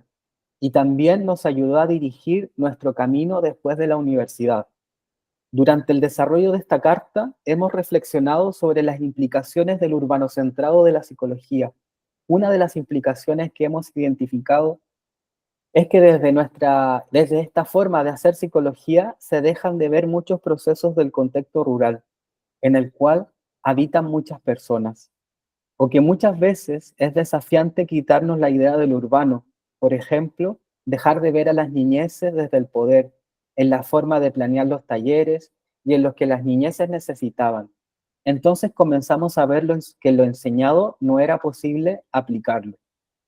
Hemos compartido que lo rural a veces se mira como si fuera un atraso, un lugar donde no existe ni el suficiente conocimiento, ni oportunidades, ni trabajo en comparación con la ciudad. La ciudad como protagonista es sinónimo de desarrollo, de progreso, pero también de demanda. Es sinónimo de soledad, que de repente nos abruma por las distancias y lo cansado que es enfrentar a la mega urbe que nos consume y donde el foco se pone en los procesos que se viven en la ciudad. Pero bueno, también nos preguntamos, ¿qué ciencia no es urbanocéntrica? A la vez, nos damos cuenta que existen pocos espacios de prácticas rurales donde se puede hacer psicología y que hay muchísimo que hacer de donde eres, pero que el Caracol es un espacio donde existe una posibilidad para formarnos. Incluso para algunos, participar en este lugar despertó el querer conectar con el deseo de hacer psicología desde lo rural, de hacer un cambio, aunque sea utópico. En el Caracol nos hemos sentido identificados con la población rural al reconocer que existen diferencias y similitudes que te hacen no verlo como los otros, sino cómo se entrecruzan contigo. Por ejemplo, las condiciones estructurales que vivimos, como el machismo y el capitalismo.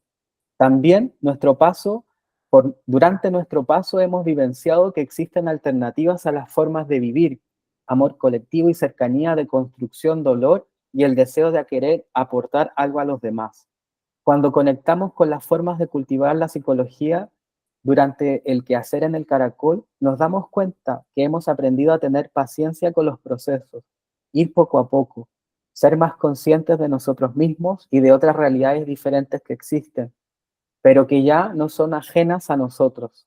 Nos sentimos más libres de ser nosotras mismas. Sentimos que nuestras acciones y formas de hacer trascienden, tienen una repercusión, a seguir aprendiendo y a querer ejercer desde otra visión. Hemos aprendido a disfrutar del trayecto.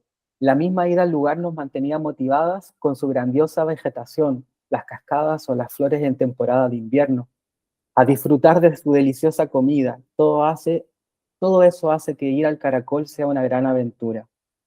Sin embargo, al cultivar otra psicología durante nuestras prácticas, también han existido momentos donde la desigualdad nos ha hecho sentir abrumadas, tristes o desesperanzadas, donde tendemos a sobreexigirnos y a señalarnos de forma negativa. Pero por otra parte, también nos hemos sentido bien, arropadas y apapachadas por el calor de las risas, por la presencia de todas, acompañadas por las mismas personas que responden a la desigualdad a través del juego y el cotorreo. Sentimos que actuamos desde la empatía con las personas y nos ayuda a comprender lo que pasa con nosotros mismos y con el entorno.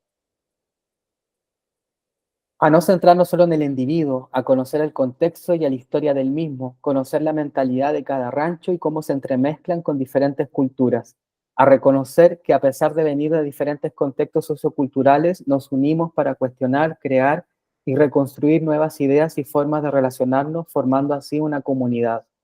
A todo este proceso de problematizar lo hegemónico nos dice que a veces nos cuesta entender la deconstrucción en uno mismo y en los demás, abrirse a otras formas de vida, conocer otras realidades. Es doloroso y a la vez liberador. Seguir cuestionándonos qué estamos haciendo de más o de menos, pero también cómo podemos cuidarnos a nosotras mismas y a nuestros cercanos. A seguir aprendiendo lo aprendido y desde otras miradas con unos nuevos lentes. Aprender a mirarlo desde otra mirada para la práctica diaria. Aprender que no es lineal. Aprender a ser flexibles. Adquirir el ritmo urbano forza procesos que determina lo que terminamos comiendo, viviendo o el tiempo que nos damos para ver a personas que queremos. Eso termina desconectándonos del vínculo. Por eso los vínculos se cuidan. o si no, se marchitan como las plantas. Al compartirte todo esto en esta carta, nosotras hemos resonado con lo aprendido en nuestra práctica a través del colectivizar de los sentires y las perspectivas, con el hacernos cargo, con el crecimiento, con la importancia de preguntar cosas que no están en el centro, a escuchar con sinceridad las necesidades, a cuestionar el autocentrismo en nuestro actuar, aprender a lidiar con el que dirán de mí al no actuar de lo que se espera de una práctica profesional, con la lentitud como forma de ver la vida, con el dolor y que el dolor es parte de la vida, a que los procesos se cuidan como las plantas y que a las plantas también se les escucha, a vislumbrar el camino que queremos seguir, a querer cultivar este tipo de psicología, a que las psicólogos y los psicólogos también siembran maíz y hacemos otras cosas. Te invitamos a romper el cemento porque debajo hay tierra y somos malezas, a seguir cuestionándonos sobre nuestras creencias y nuestros actos, a despejarnos del urbano y conectar con la naturaleza, a disfrutar la presencia de nuestros pares y las niñeces, a la presencia del aquí y el ahora. Queremos decirte que hacer otra forma de psicología sigue valiendo la pena, porque sigue valiendo la pena querer conectar en un contexto como el que vivimos en Jalisco, un contexto de mucha violencia, violencia machista, patriarcal, ambiental. Conectamos con el dolor y este nos ayuda a pensarnos como personas, como colectivo. Que lo colectivo cabe en un trayecto silencioso, que te arropa en los atardeceres, después de una jornada de prácticas caracolescas, o hasta en un relajo con una diversidad de canciones en el sincero deseo de compartir una parte de ti con los demás. Te invitamos a reivindicar la ternura, la lentitud, para seguir corriendo y jugando con otros. Bueno, pues esa fue la carta, ¿no? Que terminamos, bueno, en realidad a partir de la reflexión que se hacía entre pareja y a partir del trabajo en plenaria, bueno, y que luego documentamos, informados desde las prácticas narrativas y que queríamos, era importante, ¿no? Compartirles porque son una muestra de cómo se vaya enriqueciendo el relato y el relato que da cuenta del quehacer cotidiano que se hace, ¿no? Bueno, yo no estoy ahora en México, pero que se hace geográficamente en el caracol psicosocial. Pues eso. Muchísimas gracias, David y Patricio. Siempre, pues muy enriquecedor escucharlos a ustedes, y todo este trabajo en torno al caracol psicosocial, ¿no? Las prácticas narrativas, ¿no? Que nos comparte Patricio. Yo personalmente me aprendo siempre muchas cosas con ustedes y lo agradezco mucho. Nos quedamos muy cortitos de tiempo, pero estaría bueno que si hay algún comentario, alguna pregunta que quieran hacer a David y a Patricio, pues por favor, adelante, Humberto. Hola, buenos días. Pues a mí me llamó mucho la atención el proyecto que están haciendo de las masculinidades y quería preguntarles, yo estoy haciendo un PAP ahorita de el intercultural de indígenas, ¿no? Y el plan es hacer un taller de psicología deportiva dentro de la comunidad de Mesa de Chapalilla. Pero es una comunidad que, pues, el machismo está muy marcado todavía, ¿no? O sea, yo de hecho fui de fin de semana, vengo de regreso y sí es algo muy interesante ver cómo, o sea, sí está muy dividido por sexos todo, hasta el hacer deporte, por ejemplo. Entonces, no sé, a mí me generó curiosidad preguntarle a ustedes cuál sería como el mejor método para poder trabajar la tolerancia a los diferentes, sí, a la diferencia de sexo, ¿no? Enfocada desde que es una comunidad rural, ¿no? Indígena y también que es de 200 personas que tienen como que todo este contexto cultural muy distinto al nuestro, ¿no? Pero no sé, siento que, o sea, me llama mucho la atención, por ejemplo, el de crear diferentes masculinidades como diferentes tipos de maíz, pero no sé, igual y cómo podría, como, no sé, entrar por ahí. Gracias, Femat. Recogemos la participación de Patricia y englobamos. Adelante, Patricia.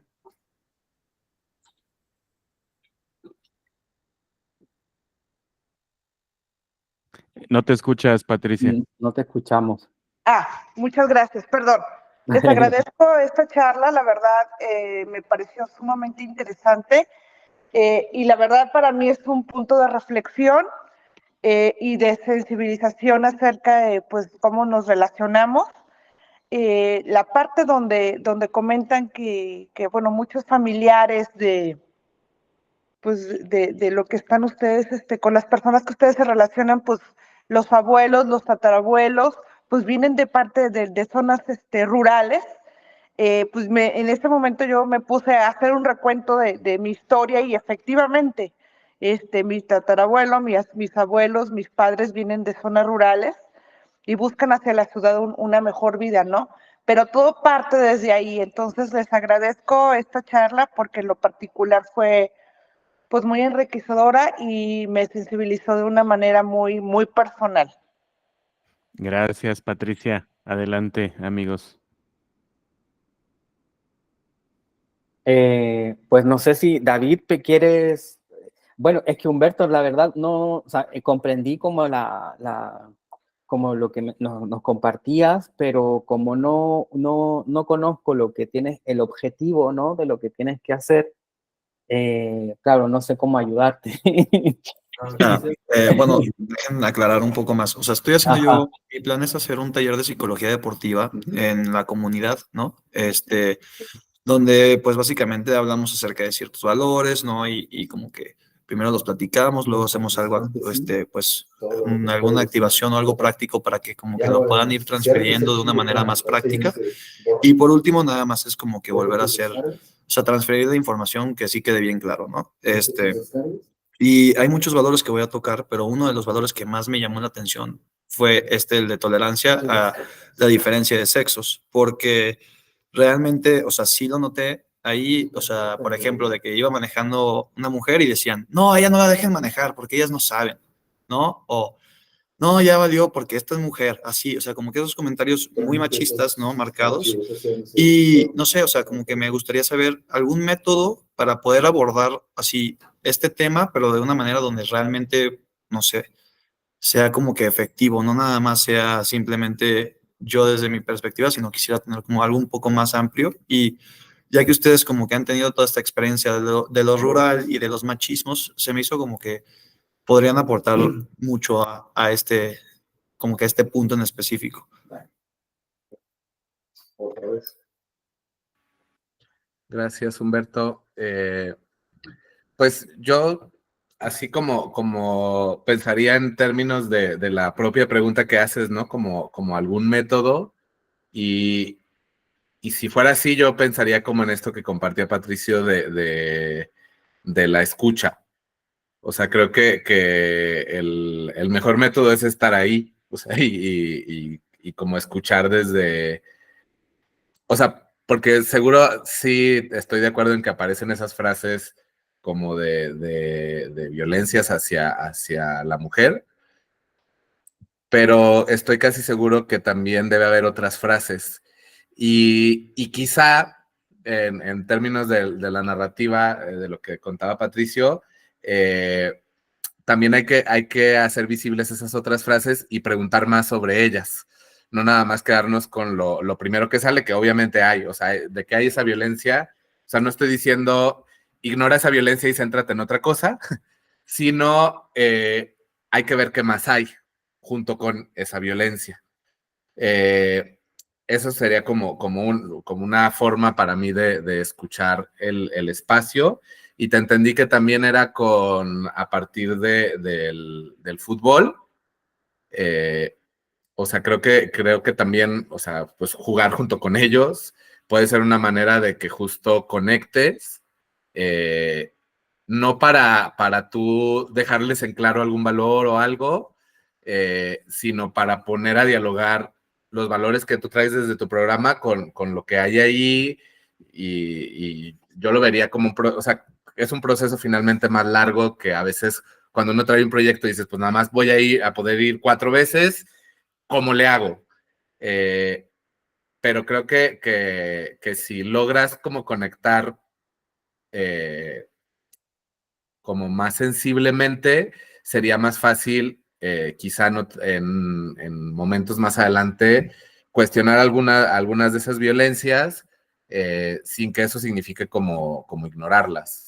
Pero tampoco es como O sea, nos pasó con este asunto de los señores, ¿no? O sea, el primer asunto era claro que yo había escuchado, lo primero que escuchaba sobre las mujeres de los grupos con los que yo trabajaba eran las viejas argüenderas. O sea, esos mismos señores que podían mostrar cariño con los hijos, cuidado con los animales y otras cosas que se salían de la masculinidad hegemónica, también al mismo tiempo decían, ay, pues es que ahí nomás es puro argüende. Entonces, como que las personas no son solo eso que estamos viendo. Si estás viendo el machismo, claro que va a salir machismo porque estamos en un entorno patriarcal.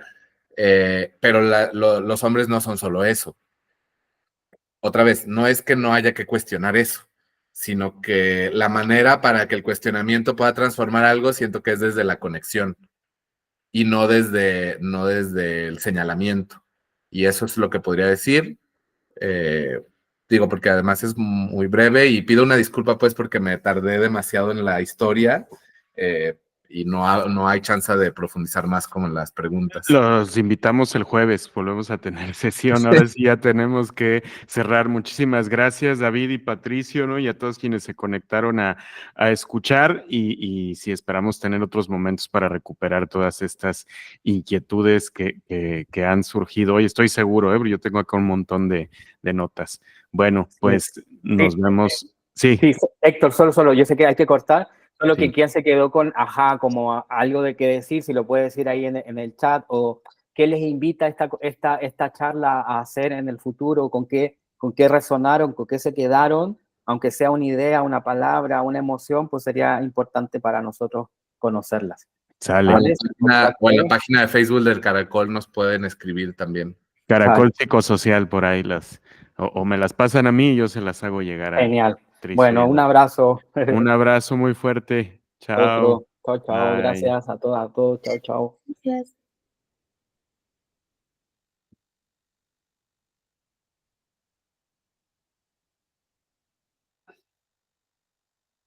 David. Héctor Sí. también.